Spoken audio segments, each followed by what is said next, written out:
ఇవాల్టి నుంచి అసెంబ్లీ శీతాకాల సమావేశాలు మొదలు కానున్నాయి. ఉదయం 10:30 సభ ప్రారంభం కానుంది.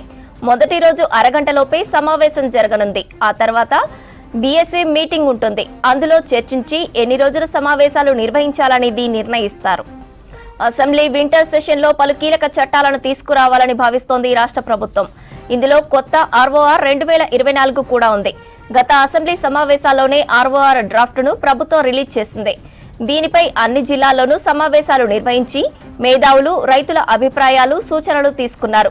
దానికి తగ్గట్టు డ్రాఫ్ట్ లో కొన్ని మార్పులు, చేర్పులు చేశారు. గ్రామానికో రెవెన్యూ సంబంధిత అధికారిని నియమించడం, సరిపడా సర్వేయర్ల నియామకం చేపట్టడం వంటి వాటిపైన అసెంబ్లీ సమావేశాల్లో ప్రభుత్వం కీలక ప్రకటనలు చేసే అవకాశం ఉంది.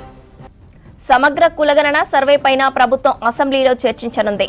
ఇప్పటికే కులగణన వివరాల సేకరణ పూర్తయింది. డిజిటలైజేషన్ ప్రక్రియ కూడా పూర్తి కావస్తుంది. దీంతో కులగణన వివరాలను అసెంబ్లీలో ప్రకటించాలని ప్రభుత్వం భావిస్తోంది. స్థానిక సంస్థల ఎన్నికల్లో బీసీల రిజర్వేషన్ల పెంపుపైన, పంచాయతీ ఎన్నికలు వంటి వాటిపైన చర్చించనున్నారు. రాష్ట్రంలో కాంగ్రెస్ ప్రభుత్వం వచ్చి ఏడాది పూర్తయింది. ఏడాది పాలనపై అసెంబ్లీ సమావేశాల్లో ప్రభుత్వం చర్చ పెట్టనున్నట్లు తెలుస్తోంది. రుణమాఫీ, రైతు భరోసా, రైతు ఏడాది సంక్షేమంపైన డిస్కస్ చేయనున్నట్లు సమాచారం. రైతు భరోసాపై ఏర్పాటైన కేబినెట్ సబ్ కమిటీ అన్ని జిల్లాల్లో రైతులతో సమావేశాలు నిర్వహించి నివేదికను రెడీ చేసింది. దీనిపై అసెంబ్లీలో చర్చించి విధి విధానాలు ఖరారు చేయనున్నారు. హైడ్రా, మూసీ ప్రక్షాళన, రైతు భరోసా, రుణమాఫీ, కాంగ్రెస్ హామీలు, గ్యారంటీలపై ప్రభుత్వాన్ని ఇరుకున పెట్టేందుకు ప్రతిపక్ష పార్టీలు బీఆర్ఎస్, బీజేపీ రెడీ అయ్యాయి. గురుకులాల్లోని ఫుడ్ పాయిజన్ కేసులు, లగచర్ల ఘటన వంటి అంశాలపైన చర్చకు పట్టుపట్టే అవకాశం ఉంది. సమావేశాల్లో 2 కొత్త బిల్లులను ప్రవేశపెట్టనున్నారు. పంచాయతీరాజ్ చట్ట సవరణ బిల్లు, రికార్డ్స్ ఆఫ్ రైట్స్ బిల్లును ప్రభుత్వం ప్రవేశపెట్టనుంది. గతంలో 2 వరకు సంతానం ఉన్న వారికి మాత్రమే స్థానిక సంస్థల ఎన్నికల్లో పోటీ చేసే అవకాశం ఉండేది. అయితే ప్రభుత్వం దీనిని సవరించి 3 పిల్లలున్నా పోటీ చేసే అవకాశం కల్పించనుంది. మరోవైపు అసెంబ్లీకి ఈసారైనా మాజీ సీఎం, ప్రధాన ప్రతిపక్ష నేత కేసీఆర్ వస్తారా రారా అన్న చర్చ మళ్లీ మొదలైంది. ప్రధాన ప్రతిపక్ష నేత అసెంబ్లీకి రావాలని కేసీఆర్ ను పదే సీఎం రేవంత్ రెడ్డి ఆహ్వానిస్తున్నారు. అధికార పక్షానికి సలహాలు, సూచనలు ఇవ్వాలని, ఏమైనా లోటుపాట్లు ఉంటే ఇరుకున పెట్టాలని, అసెంబ్లీలో ఇలాంటి మంచి సంప్రదాయాన్ని నెలకొల్పాలని కేసీఆర్ ను కోరుతున్నారు CM Revanth Reddy.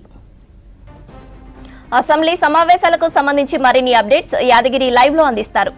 Yadagiri, assembly winter session schedule ఏంటి? ఇవాళ 10:30కి అసెంబ్లీ సమావేశాలు ప్రారంభం కాబోతున్నాయి.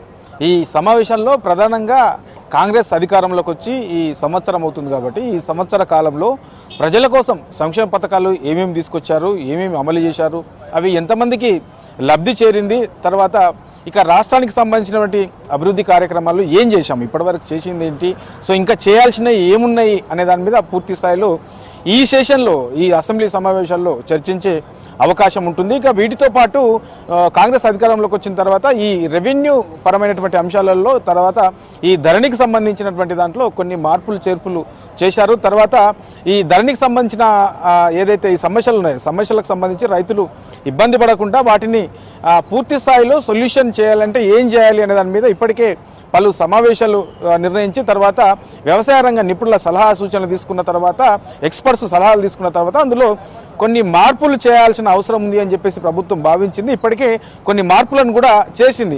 సో దానికి సంబంధించినటువంటి ఆర్ఓఆర్ చట్టాన్ని కూడా ఈ సమావేశాల్లో అందుబాటులోకి తీసుకొచ్చి దాన్ని ఆమోదం తెలిపే అవకాశం అయితే కనబడుతున్నది. ఇప్పటికే దీని మీద కూడా ప్రభుత్వం ఒక క్లారిటీ కూడా ఇచ్చింది.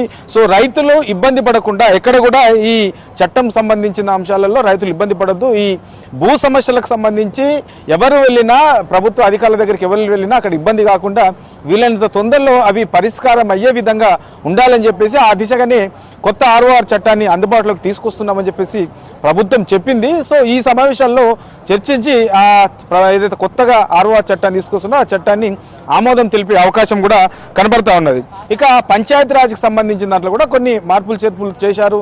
తర్వాత ఇక గ్రామ పంచాయతీ ఎన్నికలకు సంబంధించి ఈ గతంలో 2 మాత్రమే పిల్లలు ఉన్న వాళ్ళకి అర్హత ఉండే, 3 ఉంటే అర్హత లేకుండే.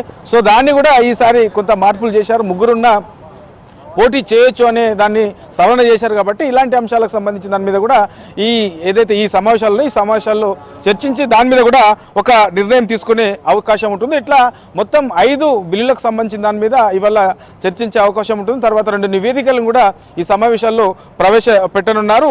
ఇక వీటితో పాటు తెలంగాణ తల్లి విగ్రహ ఆవిష్కరణ ఇవాళ సాయంత్రం ఉన్నది కాబట్టి ఈ విగ్రహ ఆవిష్కరణకు సంబంధించిన దాని మీద అసెంబ్లీలో చర్చించే అవకాశం ఉంటుంది. దాంతోపాటు డిసెంబర్ 9నే తెలంగాణ మూవ్మెంట్ జరిగినప్పుడు డిసెంబర్ 9నే ఈ తెలంగాణకు సంబంధించిన ప్రకటన కూడా వచ్చింది కాబట్టి దాన్ని కూడా గుర్తు చేసుకుంటూ ఈ అసెంబ్లీ సమావేశాల్లో తొలి రోజు దాని మీద చర్చించే అవకాశం ఉంటుంది. ఇక రైతు భరోసాకు సంబంధించి ప్రధానమైనటువంటి ప్రభుత్వం అమలు చేస్తున్నటువంటి పథకాలలో రైతు భరోసా అన్నది కూడా ఒక ప్రధానమైనటువంటి పథకం. దీనికి సంబంధించి ఇప్పటికే ఈ రైతు భరోసా నిజమైనటువంటి అర్హులకే ఎవరైతే సాగు చేస్తారో సాగు చేసే రైతులకే ఇస్తామని చెప్పేసి ప్రభుత్వం ఇప్పటికే ప్రకటించింది కాబట్టి దానికి సంబంధించి నిజమైనటువంటి అర్హులు ఎంతమంది ఉన్నారు, ఎంతమంది సాగు చేస్తున్నారు, గతంలో రైతు బంధు పేరుతో ఎంతమందికి ఇచ్చారు, ఎవరెవరికి ఇచ్చారు, ఇట్లా ఓవరాల్గా దాని మీద ఒక అధ్యయనం చేశారు.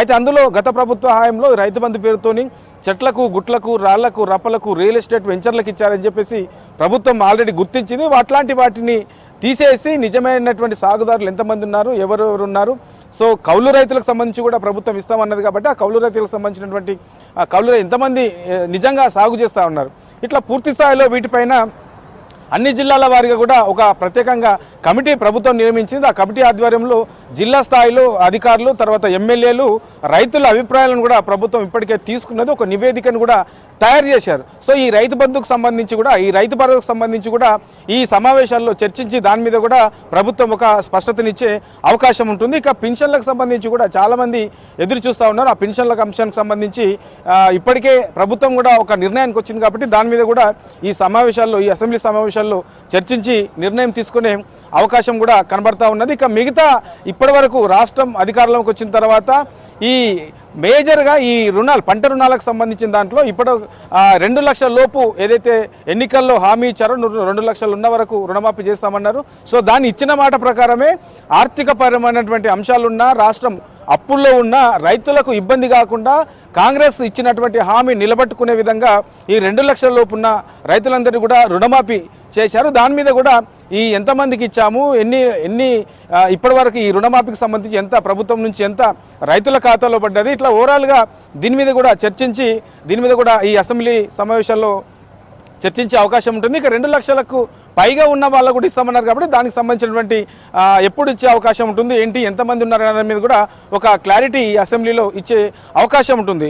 సో ఇట్లా ఆర్థికపరమైన అంశాలు ఒక పక్క, తర్వాత ఇప్పటి వరకు ప్రభుత్వ ఉద్యోగులకు ఈ 1 ఇయర్ కాలంలో ప్రభుత్వం ఏం చేసింది, తర్వాత మిగతా ఉద్యోగస్తులకు ఏం చేసింది, ఇప్పటి వరకు ఈ రెవెన్యూ శాఖలో ఈ రెవెన్యూ వ్యవస్థను కూడా మళ్ళీ గతంలో ఉన్నటువంటి ఏదైతే ఈ రెవెన్యూ వ్యవస్థ ఉందో ఆ తరహాలోనే మళ్ళీ తీసుకొస్తామన్నారు కాబట్టి అది ఎట్లా ఉండే అవకాశం ఉంటుంది, గ్రామీణ స్థాయిలో రెవెన్యూ అంశాలకు సంబంధించినటువంటి అంశాలలో ఎట్లా ప్రభుత్వం ముందుకెళ్తుంది, ఇట్లా ఓవరాల్గా ఈ 1 ఇయర్ కాలంలో ఈ కాంగ్రెస్ అధికారంలోకి వచ్చిన తర్వాత ఇప్పటి వరకు ఏమేమి నిర్ణయాలు తీసుకున్నారు, ఏమేమి ప్రజల్లోకి వెళ్ళాయి, తర్వాత సంక్షేమ పథకాలకు సంబంధించి ఏమేమి ప్రజలకు ఇచ్చాము, ఎంతమందికి ఇచ్చాము, ఇట్లా ఏ పథకాన్ని ఏ స్థాయిలో గ్రౌండ్ లెవెల్లో చేరింది, సో వాళ్ళు ఎట్లా ప్రయోజనం చెందారు, ఇట్లా ఓవరాల్గా వీటన్నిటి మీద కూడా చర్చించే అవకాశం అయితే కనబడుతున్నది. ఇక ఇవాళ మొదటి రోజు కాబట్టి దాదాపు ఒక హాఫ్ అన్ అవర్ లేదంటే 1 అవర్ ఈ అసెంబ్లీ సమావేశాలు కొనసాగే అవకాశం ఉంటుంది. ఆ తర్వాత బీఎస్సీ సమావేశం ఉంటుంది. బీఎస్సీ సమావేశంలో సో ఎన్ని రోజులు ఈ అసెంబ్లీ ఉంటుంది, ఎప్పటి వరకు నిర్వహించే అవకాశం ఉంటుంది అనే దాని మీద కూడా ఒక క్లారిటీ వచ్చే అవకాశం ఉంటుంది. ఇక ఇవాళ సాయంత్రం తెలంగాణ తల్లి విగ్రహాన్ని ఇప్పటికే సెక్రటరీ హవాన్లో తెలంగాణ తల్లి విగ్రహాన్ని తీసుకొచ్చారు కాబట్టి తెలంగాణ తల్లి విగ్రహ ఆవిష్కరణ సాయంత్రం ఉంటుంది. సో ఇప్పటికే ఈ ప్రభుత్వానికి సంబంధించి 1 ఇయర్ కాలానికి సంబంధించి ప్రజా విజయోత్సవాలు కొనసాగుతున్నాయి. ఆ విజయోత్సవాల ముగింపులో భాగంగా ఇవాళ సాయంత్రం తెలంగాణ తల్లి విగ్రహాన్ని సెక్రటరియట్లో ఆవిష్కరించబోతున్నారు. సో ఇది షెడ్యూల్ ఇవాళ అసెంబ్లీ, తర్వాత సాయంత్రం తెలంగాణ తల్లి విగ్రహానికి సంబంధించినటువంటి షెడ్యూల్. ఇక ఈ బీఎస్సీ సమావేశంలో ఎన్ని రోజులు అసెంబ్లీ సమావేశాలు ఉంటాయి ఏంటి అనే దాని మీద ఒక స్పష్టత వచ్చే అవకాశం ఉంటుంది శ్రవంతి.